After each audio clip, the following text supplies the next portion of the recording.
back. Come on. Okay. Everybody ready? As that will ever be, huh? Yeah, All right, exactly. everyone. Welcome to our super special Mother's Day edition of the Recovery Team. I know that we're a little early as far as Mother's Day. This episode will be up on the YouTube May 9th. So if you're watching it on YouTube, thanks. And don't forget to like and subscribe. So today is just a celebration of mothers. And we are so excited to have Aime and her daughter Greer with us. And we have Ronny, his mom Martha, and of course we've got me and my mom, Betty. And you know, it's funny, I thought we've got mothers of 3 completely different accents and nationalities. It's awesome. Together. That is so cool. So actually, so Ronny and Martha, I'm gonna start with you. Let me make sure I've got this all the way down. So, okay, Ronny, when you were going through what you were going through, and Aime, you know we love the baby, but I need you to mute your microphone only because whenever they talk, it'll switch. Yes, I'm so sorry. I'm trying. No, it's fine. It's fine. Let me do I that. have triplets. I know. At least you understand the multiple thing. So I'm going to mute myself right. I'm just lucky that Ian took them out for dinner. Otherwise, it would have been man chaos. So anyway, Ronny, so when everything was happening, you know, when you were going through your addiction, et cetera, from your point of view, how was your mom inspiring to you? While I was going through my addiction, my mom was inspiring. I was just amazed by a lot of, because she works a lot. So feeling so much like a burden and watching her continuously still work, like tirelessly as she still does to this day, it just kind of motivated me. And I would always tell her too, a lot of the times, once it was out to her that I was doing what I was doing, I would always tell her, I am gonna get this fixed. Like I am gonna get sober again.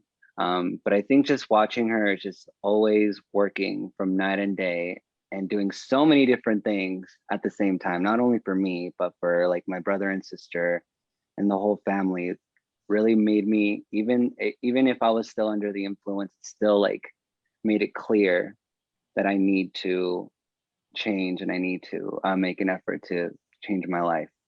I can absolutely relate to that, because I think that's one thing that I think that's one thing that I did as well, is I would tell my mom, you know, I'm going to take care. I always wanted to take care of this because I didn't want to disappoint you. I didn't want to, you know, because my mom has always been a stay-at-home mother, but she's a very strong woman, and she's, you know, we have family in Scotland, and our family in Scotland will call her when there's a problem. You know?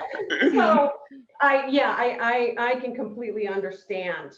I can completely understand that. Now, Martha, when Ronny was going through his addiction, how did you keep the faith? How did you not just lose hope? Because I think a lot of family members do lose hope. You know, I don't know what happened to me. I really always am a cry lady. I just so intimidated. But when things like that comes, I think God is with me, because I didn't know what to do when he told me, because he told me straight up. I didn't even know. And I didn't know what to do. I didn't know where to look for help. I don't know how to act with my husband. I didn't know who to talk to about it. So it was so stressful and depressed for me, because you don't want to see your kids going through like that, or seeing, I can't even sleep. But God is it's so good to me. It's always good people around, and when they tell me how much they charge for him to be in there, I was like, I didn't know what to do, where to look for. But like I said, it's always God. I always pray to God in the morning. And I always say, don't let me down. Get my hand and walk with me through. So I think he does, and he loves me. He loves his family because I'm been through a lot, but I didn't know how I went through. But when I see this now, it's like he never have, he never let something happen just for nothing. I think he was need to get stronger and learn, and maybe me too. Who knows? Moms, sometimes we make mistakes too because we work so hard. Sometimes we didn't even put attention what they doing, or how everything is going on because we're trying to do many different things. So it's a lesson, and it is a very hard lesson. But I always admire him because he tell me I wanted to do it. I wanted to get fixed, mom. I wanted to help. So that was amazing for me. When I take it to the place, he was trying to regret it, and I said no. No, I didn't know how to identify. I said, Wait, when you went to the rehab, are you talking about? Okay. yes, he was signing, and he said no. I'm going back, and it's my decision, and this and this, and I don't know what I did it. I said, if you really love your mom and your family, you have to stay. You have to stay because I need you. I need you. You're the older one, and I don't, and there was a good thing because where we went, it was a lot of homeless, so it was a good. So he sees. I said, right now you're in this stuff, but you're gonna go through that, and you don't want to get all the way over there. So it was very very hard, and now I see it, and I didn't know how I went through.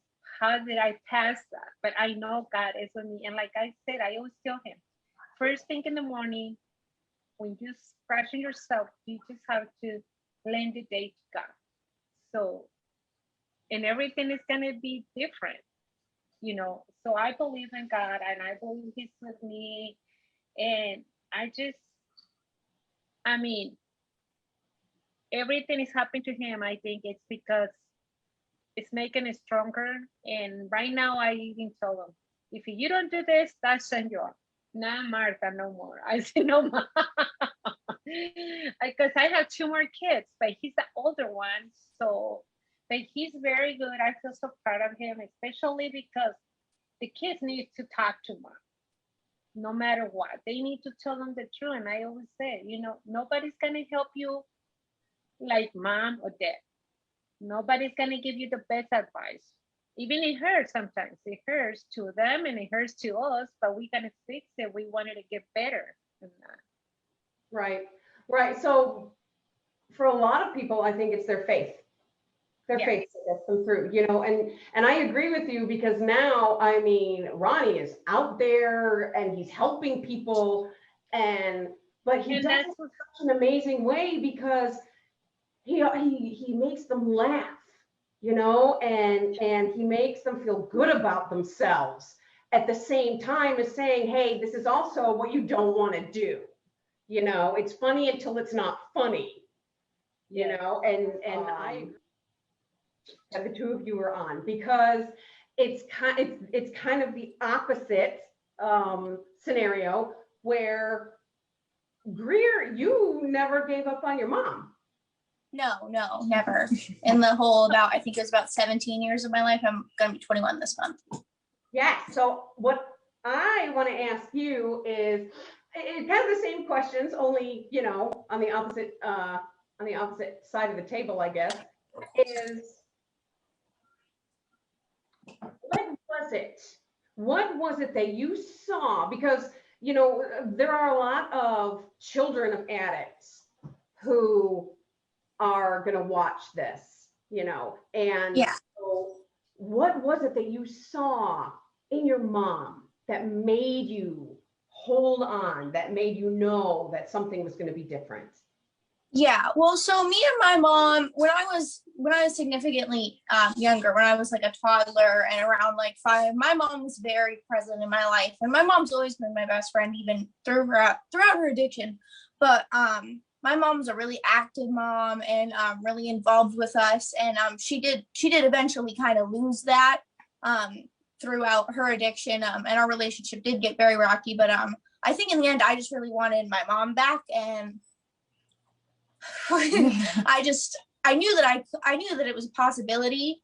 I tried to keep myself still aware of the fact that there would be a possibility that I didn't, but I never wanted to give up on her, because I never wanted to give up on the possibility of having that version of my mom back, which is the version of my mom that my mom is today. Right, right. So would you say that it was, you know, at the risk of sounding like a song, love that got you through? Almost definitely. I love my mom very much. My mom is my biggest supporter throughout my entire life, so I don't know what to do without her. That's awesome. Now tell us about, and I'm going to ask you questions in a minute, Amy, but now tell us about mom in recovery. What? Mom in recovery? Yeah, how do you see her now? I see her as my mom. I think it's really great. I see the person that I saw when I was around 3 or 4, which I really didn't see past the age of about 8 years old. I really lost her. I really didn't see that person. So I see my mom, and I'm getting to have a lot of experiences with her that I could have had back when I was 16 and 17 and, you know, so on, that I kind of lost. So I see my mom. I see her as a happy, healthy person who's really done a lot of work on herself. I'm very proud of her. Right. And you got 2 adorable little brothers out of the deal too. I do. Yes, I'm the oldest of 5. But the best connection I have is the 2 twins who were born after my mom was in recovery. Yes, that's awesome. And Amy, you know, Yeah, making me cry. What it means. I mean, it's got to be such a amazing feeling, you know, to have somebody who was so in your corner, even from a young age. Yeah, definitely. Yeah, we've always been extremely close. I mean, like she said, they said, I'm sorry. Okay. Like they said, trying to get pronouns right here. Like they said, I still working on it. Like they said, we were always close. We did have a period of time where my addiction was just really bad and we didn't talk very much. But we've always been close, and they have always been supportive. I mean, even when things were really bad, they would call and check on me. And it means the world to me that we're getting to have the relationship that we do now. I mean, they live with me again, which is really nice. Moved back in recently, and we're going to Disneyland this month for their 21st birthday. So it's just amazing. And then get to see them with their little brothers and kind of build this family that for a long time was a big old mess, you know, is amazing. I wouldn't trade it for anything. I think that's awesome. Now, Amy, how does Greer inspire you? And how does she inspire you? Not just, or how do they? Sorry, I'm doing it. It's okay. They're all right with it. As long as people are trying, it's okay. I actually made a whole video on it. I'm like, you know, when I was younger, it was like 4 things. You're going to have to keep correcting me. It's okay. So, you know, not just in life. I want to know about, you know, in your life, in general, how does Greer inspire you? But how have they inspired you with your recovery as well? I think because Greer, I have 2. My oldest children were the children affected the most by my addiction. You know, Greer was there through the whole thing. And then I have a son that is 3 years younger than her that I don't have a relationship with, unfortunately. But Greer has inspired me because of the fact that, you know, they were able to really understand my addiction. I hear from a lot of kids who are really angry, which is completely understandable. But Greer has been, you know, understands it's a disease. We've talked a lot about the past and why my addiction happened. And so being able to see things from my point of view at 21, even at younger 20, because they're not 21 yet, is just so amazing to me, because a lot of kids at this age wouldn't get that. And I think that they're able to put themselves in my place to a certain extent because they've had a lot of trauma in their life. Their strength, I mean, they've been through the most of any of the kids. And they continue to, you know, support me, and they're so healthy emotionally. I mean, I wish I would have been like this at 20, never in a million years. So I'm so inspired by her strength and her, I guess, her old soul in a way. Amazing. That's what I want. Yeah. That's what I want. All right, Aime and Greer, we're going to move to you. So Greer, if, you know, child of an addict is watching, you know, what do you want to leave them with as far as how to hold on, you know? Yeah, that's so hard, because I feel like especially when it comes to the children, there is so many different situations you could possibly be in. So I'll speak from a very broad perspective. Is that, you know, your parent is deep, deep, deep down in there somewhere. And I know it can be very hard. And I know that they probably put you through things that it'll be hard to forgive them for. But like I said, your parent is deep down in there somewhere. Give them as much support as you possibly can while still taking care of yourself, because you are also very important. And hold on. And like I said, just give as much support as you possibly can while taking care of yourself. Awesome. Now, on the opposite end of the spectrum, Amy, what do you want to say to Greer? You know? Wow. I just want to say I love you so much, and thank you for always being there for me, even when I know you probably shouldn't have been. And for giving me a chance. When you came back to me when you were 16, when everyone had told you not to. And sorry. And you know, sticking by me when things were bad, and even when the rest of the family shunned you because you were with me. It was just you and I for a while. Yes, it was. And you know, you're my whole heart. You're my firstborn. And I'm so incredibly proud of you and your strength. And I love you so much. I love you too, Mommy. That's awesome. That's awesome. Okay, so Betty, same question that I posed to Martha. If there's, you know, parents out there going through the same thing, what would you say to them to give them hope? Well, I would tell them to never, ever give up. It'll be hard. There will be times when you feel that there's no hope, but that child is still there. And to just let them know that you love them. No matter what they do, you love them. And you will always, always have their back. You know, and I think I tell you I love you all the time, but I think what I really like to say is thank you. Thank you, because I would have thrown me out. I would have given up on me, you know, and just the fact that you and Dad, you know, didn't. And, you know, recovery doesn't end with sobriety. Recovery is a journey. So, you know, we've been on this journey together, and you've been my teammate through this whole thing. And, you know, coach, cheerleader, teammate. You've let me know when I'm messing up, when I'm doing good. And I just want to thank you for how much you have done and how much you inspire me. And well, thank you. But like his mother said, we still worry. There's still that little thing at the back of your mind that you figure, oh, when you see something, you figure, oh, are we going to go back?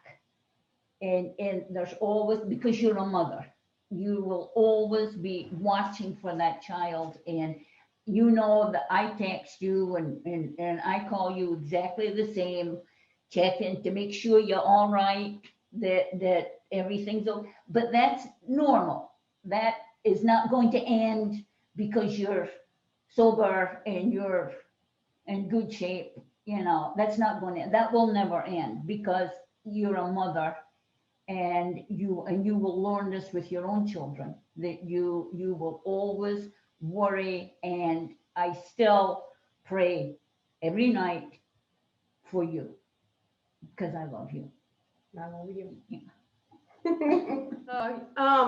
So this has been awesome and really powerful. And I just want to thank you guys for just all being on this very special episode. And man, I don't even know what to say after all that. But you know, mothers are just, I mean, I think the whole world knows that mothers are just so special and so important. And you know, there's that old saying, the hand that rocks the cradle rules the world. And I believe that, not just because I'm a mother, you know, because like my mom said, I look at myself like they can tell it all to their therapists when they're older. I have no idea what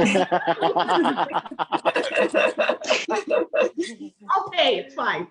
But you know, just I really think even when we are at our worst, our children see us through a completely different lens, you know, and it's almost magical. You know, it's a wonderful blessing. Mothers are a blessing. They really are, all different and all amazing. So I just want to thank you all again. I want to thank everybody who has watched this episode. It's probably going to go down as one of my favorites. Thanks everybody who was on the Facebook Live. We appreciate you all. And we will talk to you next time on the recovery scene. And remember, addiction isn't pretty, but as you just saw, recovery is beautiful. See you next time. Bye. Bye. Bye.